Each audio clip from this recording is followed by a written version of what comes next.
Assalamualaikum warahmatullahi wabarakatuh. Halo sahabat Mizan Story dimanapun kalian berada. Semoga sehat selalu dan semoga harimu menyenangkan. Kisah ini diambil dari kisah nyata dan kami rangkum sederhana mungkin. Apa yang terjadi ketika tindakan kecil kita menjadi viral, dan nama kita tanpa sengaja dibandingkan dengan tokoh besar. Niken Salindri, seorang sinden muda, tanpa sadar masuk ke dalam perdebatan yang melibatkan Gus Miftah, seorang ulama terkemuka.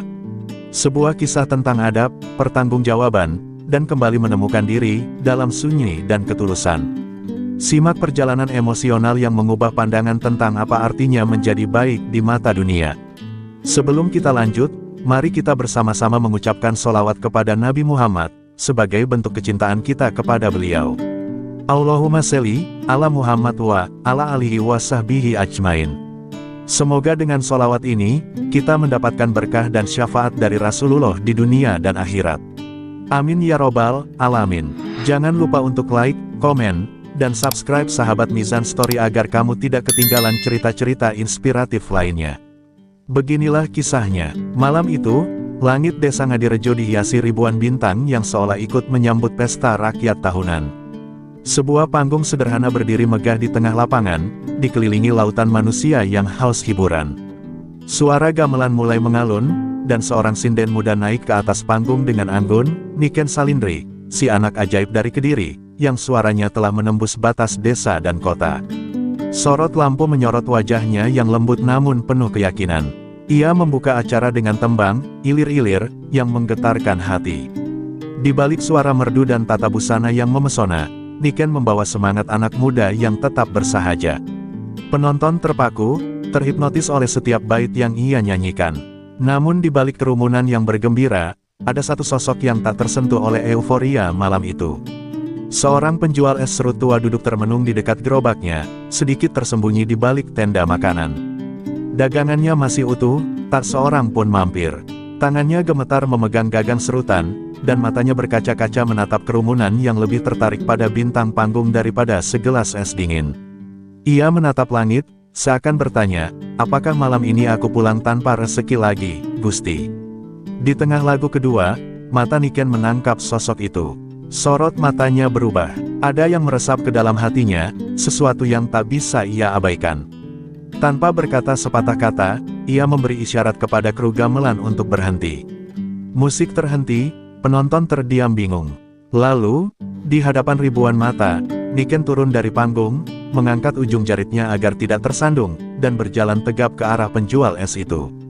"Bapak, dagangannya semua saya beli," ucapnya lembut.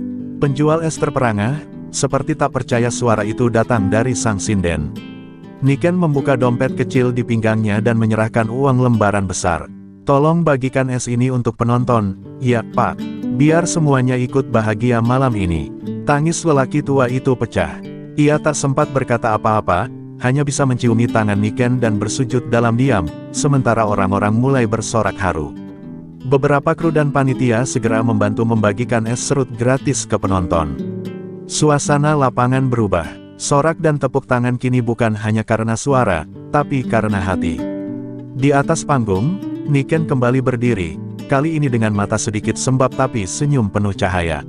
Ia melanjutkan lagu ketiganya, dan kali ini, setiap nada seolah menyatu dengan getaran hati orang-orang yang menyaksikannya. Tanpa ia sadari, seseorang di antara penonton merekam momen itu dan mengunggahnya ke media sosial dengan caption, "Beginilah adab panggung yang sesungguhnya, salut, Niken Salindri." Video itu meledak dalam hitungan jam. Tapi malam itu, Niken hanya pulang dengan satu keyakinan, tidak semua panggung butuh sorotan cahaya, beberapa cukup diterangi oleh kebaikan kecil yang tulus dari hati. Pagi harinya, langit Blitar masih diselimuti embun ketika notifikasi ponsel Niken berbunyi tanpa henti. Ia baru saja selesai salat subuh ketika asistennya, Mbak Rina, masuk dengan wajah panik campur tak percaya. "Nduk, videomu semalam viral, Nduk. Jutaan yang nonton. Kamu trending nomor 1 di semua platform." Niken hanya terdiam, wajahnya masih lelah karena semalaman belum sempat beristirahat. Dengan tangan sedikit gemetar, Niken membuka ponselnya. Di layar, sebuah video dengan judul mencolok menyala, Niken Salindri borong dagangan penjual es di tengah panggung. Beginilah adab seorang seniman. Ribuan komentar memenuhi layar, banyak yang memuji ketulusannya. Namun, yang membuatnya tercekat adalah topik yang mulai menjamur di kolom komentar, perbandingan dirinya dengan tokoh publik lain. Ada yang nyindir Gus Miftah, gumam Rina sambil membaca komentar. Mereka bandingkan caramu dengan video lama Gus yang katanya usir pedagang. Niken tertegun, hatinya tercekat. Ia tak pernah bermaksud dibandingkan dengan siapapun, apalagi seorang pendakwah besar yang ia hormati. Tapi mesin dunia maya telah bergerak, dan siapapun tahu, sulit menghentikannya saat sudah menggelinding. Di balik layar ponselnya, lini masa media sosial berubah menjadi arena perdebatan. Sebuah akun besar mengunggah kompilasi, di satu sisi aksi Niken yang memborong es serut, di sisi lain cuplikan lawas Gus Miftah saat menegur pedagang karena berjualan terlalu dekat dengan area pengajian. Judulnya memancing emosi, adab asli vs adab panggung. Ribuan komentar saling menyerang, membela, dan mencaci. Niken merasa semakin tidak nyaman. Ia memejamkan mata, mencoba meredam gelisah. Dalam diam, ia teringat wajah penjual es itu, senyum harunya, tangan tuanya yang gemetar, dan betapa kecil niat awal yang ia lakukan. Niatnya hanya ingin membantu, bukan menciptakan perbandingan yang menyakitkan orang lain. Tapi ia tahu, dalam dunia yang haus sensasi, niat baik pun bisa berubah jadi bahan bakar untuk konflik. Sementara itu, di sisi lain kota, Gus Miftah duduk di ruang tamunya, memandangi layar yang menampilkan video perbandingan itu. Ia menghela napas panjang. Ia tahu bagaimana dunia digital bekerja, tak pernah adil, tak pernah sabar mendengar cerita seutuhnya. Ia tersenyum tipis, bukan karena bahagia, tapi karena sadar, bahkan niat dakwah bisa dipelintir ketika publik hanya mau melihat setengah kebenaran. Hari itu, nama Niken Salindri dan Gus Miftah bersaing di kolom trending. Tapi di balik gemerlapnya dunia maya, dua hati yang sama-sama tak nyaman tengah bergetar, satu karena merasa dipuja berlebihan, dan satu karena merasa dihujat tanpa ampun. Dan badai ini, baru saja dimulai. Berikut adalah pengembangan bab 3, Gus Miftah disorot, disusun dalam 7 paragraf dramatis dan melanjutkan alur sebelumnya. Tanda hubung tanda hubung tanda hubung. Bab 3, Gus Miftah disorot. Langit mendung menggantung di atas pesantren tempat Gus Miftah tinggal. Suasana terasa lebih berat dari biasanya. Teleponnya terus berdering, pesan masuk dari berbagai media, santri, hingga kerabat yang khawatir. Ia menatap layar televisi yang menayangkan ulang cuplikan pendek dirinya beberapa tahun lalu, video yang kini kembali jadi perbincangan. Dalam potongan itu, Gus Miftah terlihat menunjuk seorang pedagang dan meminta panitia untuk menertibkannya. Tak ada penjelasan, tak ada konteks, hanya sorotan tajam dan kesimpulan sepihak. Di media sosial, nama Gus Miftah menjadi bahan perdebatan panas. Akun-akun populer membandingkan sikapnya dengan Niken Salindri. Komentar-komentar sinis membanjiri. Unggahannya, lihat, Gus. Seorang sinden lebih punya adab daripada panutan agama. Ada pula yang menulis, tindakan kecil Niken memalukan banyak tokoh agama. Mana akhlak kalian saat diuji spontanitas? Gus Miftah membaca satu persatu, wajahnya tetap tenang, tapi matanya menyimpan lelah. Dalam hatinya, Gus Miftah tahu video itu tidak menunjukkan keseluruhan kejadian. Kala itu, ia menegur pedagang karena ada aturan ketat dari kepolisian soal keamanan dan arus keluar masuk jemaah. Ia bahkan menemui pedagang itu setelah acara, memberi bantuan secara pribadi. Tapi siapa yang peduli dengan cerita utuh, jika potongan-potongan kecil sudah membentuk narasi besar yang menyudutkan? Tak tinggal diam, ia mengumpulkan tim medianya. Kita perlu sampaikan klarifikasi, ucapnya tegas. Tapi jangan dengan marah. Kita jawab dengan cara yang tetap mencerminkan dakwah. Ia merekam sebuah video pernyataan, wajahnya teduh, nada suaranya lembut. Ia mengakui bahwa mungkin caranya menegur terlihat keras, tapi ia menegaskan bahwa tak pernah ada niat merendahkan pedagang, hanya menjaga ketertiban demi keselamatan jemaah. Namun, seperti ombak menerjang karang, klarifikasi itu tak mampu membendung derasnya opini publik. Hanya sebagian yang mendengarkan, banyak yang sudah terlanjur menghakimi. Komentar penuh emosi tetap membanjiri setiap unggahan. Gus Miftah menghela napas panjang. Di usia yang matang dan dengan pengalaman berdakwah puluhan tahun, ia tahu betul, terkadang bukan niat, tapi persepsi yang menentukan siapa yang dipuji dan siapa yang dihujat. Di sebuah ruangan kecil, ia duduk sendiri, menatap kitab-kitabnya. Ia bukan takut dihina, tapi ia kecewa pada zaman di mana adab ditentukan oleh potongan video, bukan oleh kisah hidup yang utuh. Ia pun merenung, apakah dirinya yang salah bicara, atau dunia yang terlalu cepat menilai. Dalam diam, ia teringat sosok Niken, anak muda yang ia belum pernah temui, tapi kini menjadi simbol adab dalam dunia yang haus akan pembanding. Dan di luar sana, badai perbandingan semakin membesar. Dua nama, dua generasi, dua latar belakang, diadu oleh publik yang haus drama. Padahal keduanya mungkin hanya ingin satu hal, menjadi manusia yang bermanfaat di tempat dan waktu yang mereka mampu. Hari itu, di sebuah kamar sederhana yang dipenuhi poster-poster lawas sinden dan wayang, Niken Salindri duduk terpaku memandangi layar ponselnya. Senyumnya tak lagi seramah kemarin. Raut wajahnya cemas, matanya sembab. Beberapa media nasional sudah menghubunginya untuk wawancara eksklusif, namun ia tolak semua. "Aku cuma nyanyi dan beli es. Kenapa jadi begini?" bisiknya lirih. Di luar rumah, suara wartawan dan kerumunan warga mulai ramai, membawa kamera dan mikrofon seperti hendak menangkap momen langka. Manajernya masuk, membawa surat undangan dari sebuah stasiun TV besar. Niken menunduk. Ia sudah lelah dengan dunia yang menjadikan tindakan kecilnya sebagai bahan adu domba. "Aku tak ingin jadi simbol untuk menjatuhkan orang lain. Apalagi beliau, Gus Miftah," ucapnya pelan. Ia memegang dadanya, seolah mencoba meredakan perasaan bersalah yang tak seharusnya ia tanggung. Sementara itu, di ruang yang berbeda, di balik layar siaran dakwah, Gus Miftah duduk berhadapan dengan tim kepercayaannya. Ia baru saja menyelesaikan ceramahnya yang menyinggung tentang pentingnya adab tanpa mengumbar nama siapapun. Ia menolak keras narasi bahwa dirinya sedang dibalas oleh generasi muda. "Kita sedang diuji, bukan diadili," katanya. Tapi di dalam hati, ia tahu luka itu nyata, bukan karena nama baiknya, tapi karena betapa mudahnya orang melupakan sisi lain dari manusia. Di antara ribuan komentar, muncul satu unggahan yang membuat dunia maya terdiam sejenak. Akun media lokal mengunggah rekaman lanjutan video Gus Miftah, bagian yang tak pernah viral.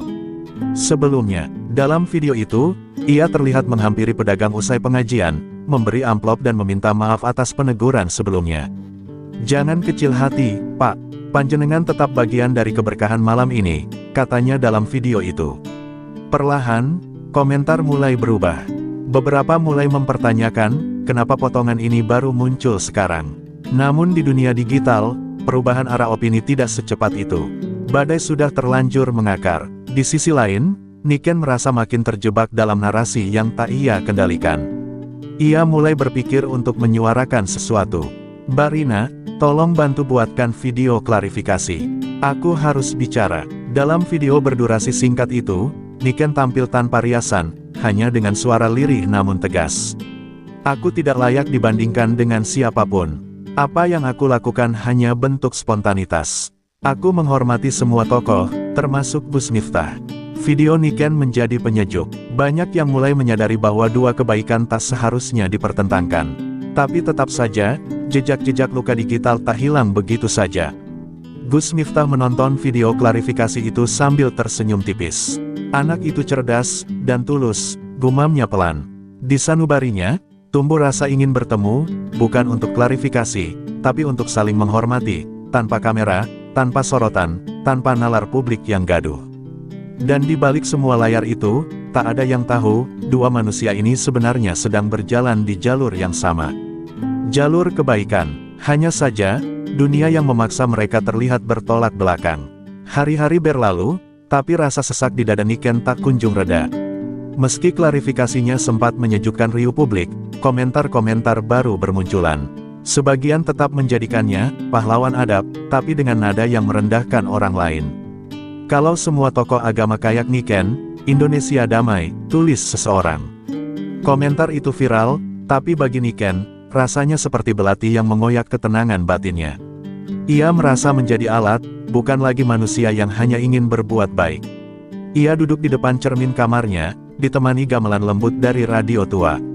Di sudut meja, tersusun rapi surat undangan, amplop honor, dan jadwal manggung yang semakin padat. Tapi yang tak bisa ia tumpuk atau rapikan adalah rasa bersalahnya, seolah dirinya secara tidak langsung telah mempermalukan seseorang yang tidak pernah ia berniat lukai. Aku cuma mau bantu si bapak penjual es itu, kenapa jadi seperti ini? Ucapnya lirih sambil memeluk lutut. Suatu malam, ia meminta izin pada keluarganya untuk berhenti sejenak dari panggung. Bukan karena lelah fisik, tapi karena batinnya sudah penat. Kalau Niken terus manggung dalam keadaan begini, takutnya yang mengalir bukan rasa syukur, tapi beban, katanya pada sang ibu. Sang ibu hanya mengangguk, lalu memeluknya erat, seolah berkata, tak semua orang kuat ketika dijadikan simbol oleh dunia yang terlalu bising. Manajernya sempat protes, "Niken, kamu sedang di puncak. Kamu bisa jadi ikon nasional, bahkan internasional." Tapi Niken hanya menjawab pelan, "Ikon untuk apa, Mbak? Untuk membuat orang saling menjatuhkan. Aku nyinden bukan untuk jadi pembanding siapa-siapa. Aku nyinden untuk menyampaikan rasa." Jawaban itu membuat ruang manajerial hening, dan untuk pertama kalinya, Niken benar-benar merasa dewasa dalam luka. Di sisi lain, sebuah pesan pribadi masuk ke DM Instagramnya. Sebuah akun resmi atas nama Gus Miftah mengirim pesan singkat, "Assalamualaikum, Nduk. Semoga jenengan selalu dalam lindungan Allah. Saya ingin bertemu, bukan untuk klarifikasi, tapi untuk silaturahmi.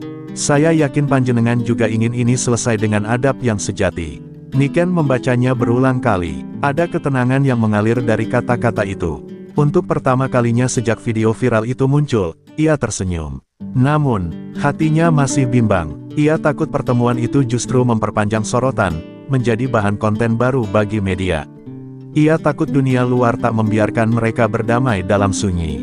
Tapi jauh di lubuk hatinya, ia tahu, ia harus bertemu.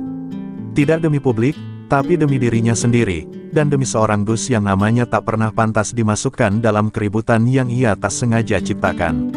Malam itu, Niken memandang langit dan berdoa, "Ya Allah, beri aku kekuatan, bukan untuk tampil lagi di atas panggung, tapi untuk tampil jujur di hadapan sesama manusia." Angin malam mengelus wajahnya, seolah ikut menyampaikan bahwa panggung terbesar dalam hidup manusia bukan di depan ribuan penonton, melainkan di hadapan hati nurani sendiri. Hari itu, langit Jogja tampak kelabu, seolah ikut menahan napas menunggu pertemuan dua insan yang tak pernah saling bertatap, namun namanya terjerat dalam pusaran kisah yang sama.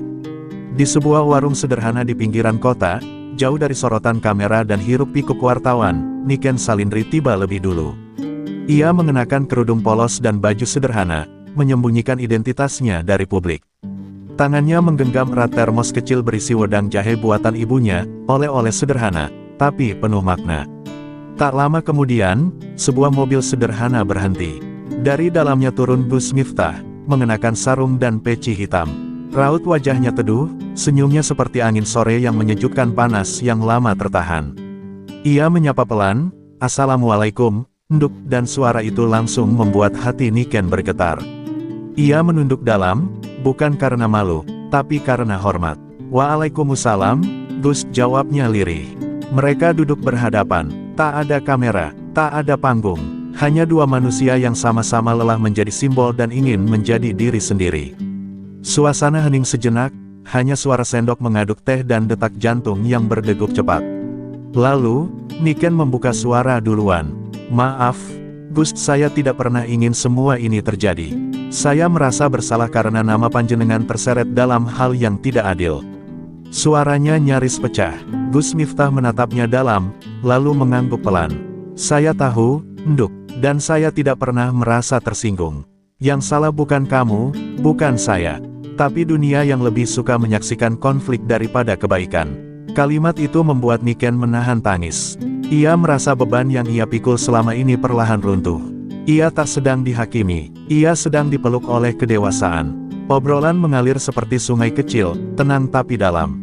Mereka bicara tentang seni, dakwah, masyarakat yang mudah menyulut api, dan bagaimana kebaikan di zaman sekarang seringkali berubah menjadi komoditas. Niken mengisahkan betapa ia merasa terjebak dalam peran yang bukan miliknya. Gus Miftah membalas dengan kisah tentang betapa beratnya menjadi simbol kesalehan di mata publik yang tak memberi ruang salah.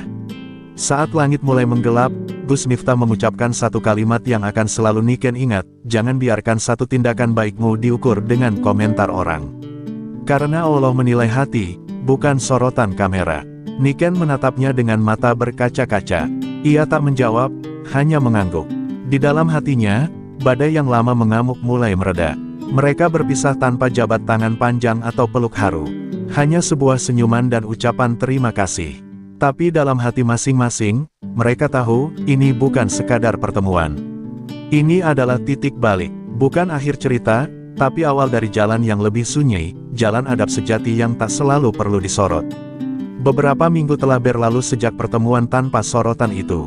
Dunia perlahan melupakan isu yang dulu sempat membakar jagat maya, berganti dengan topik-topik baru yang tak kalah panas.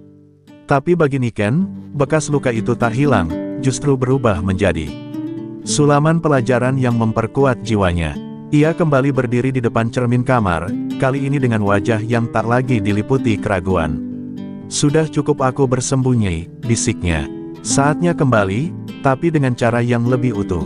Undangan manggung mulai berdatangan lagi. Tapi ada satu yang membuat Niken terpaku lebih lama, sebuah gelaran budaya lintas pesantren dan kesenian, yang secara mengejutkan mengundang Gus Miftah sebagai penceramah pembuka. Ia tersenyum kecil, merasa bahwa semesta tengah menulis takdir dengan lembut. Kalau ini jalannya, aku siap, ucapnya. Kali ini bukan untuk membuktikan apa-apa, tapi untuk menjalankan peran kecilnya di tengah gelombang besar kehidupan. Malam pertunjukan pun tiba, lampu sorot menggantung seperti bintang-bintang yang turun ke bumi. Aula terbuka dipenuhi ribuan hadirin, mulai dari santri, seniman, hingga masyarakat umum. Di belakang panggung, Niken memejamkan mata, mengenakan kebaya merah tua yang dijahit ibunya sendiri. Gamelan mulai dipukul pelan, seperti mengundang roh-roh adab dan tradisi untuk turun menyaksikan. Gus Miftah berdiri di podium, menyampaikan ceramah yang bukan sekadar kata-kata, tapi semacam pelukan spiritual. Ia berbicara tentang pentingnya menghargai manusia bukan dari sorotannya, tapi dari niat dan ketulusannya. Tanpa menyebut nama, namun semua tahu, ini adalah jembatan. Ada anak muda dari dunia sinden yang malam ini hadir di sini. Ia tak hanya menyuarakan tembang, tapi juga mengajarkan adab di saat dunia sedang lupa, ucapnya. Tepuk tangan menggema, tapi Niken tetap diam di belakang tirai. Saat namanya dipanggil, Niken melangkah dengan kepala tegak, bukan dalam kesombongan, tapi karena beban di pundaknya telah berubah menjadi kehormatan. Suara sindennya mengalun pelan, merambat seperti kabut pagi di lereng gunung. Para penonton terdiam, seolah dihipnotis oleh suara yang tak sekadar nyanyi, tapi membawa pesan diam, aku kembali, bukan sebagai simbol, tapi sebagai diriku sendiri. Selesai pentas, Niken berdiri membungkuk memberi hormat. Sorak-sorai membahana, tapi ia tak larut. Di pinggir panggung, Gus Miftah berdiri sambil tersenyum.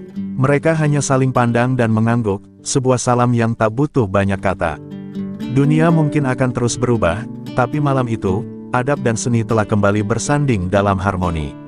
Dan dalam hatinya, Niken tahu, panggung ini tak lagi sama.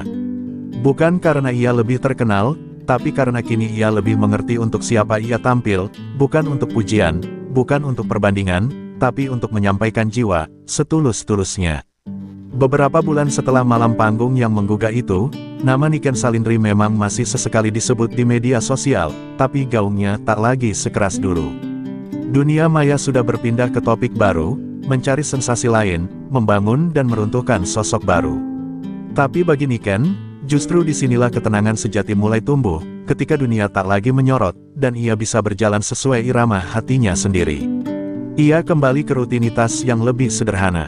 Mengajar anak-anak di sanggar kecil, mengunjungi para sinden sepuh, bahkan beberapa kali mendampingi program dakwah kultural di desa-desa, bekerja sama diam-diam dengan pesantren yang dulu hanya ia kagumi dari kejauhan.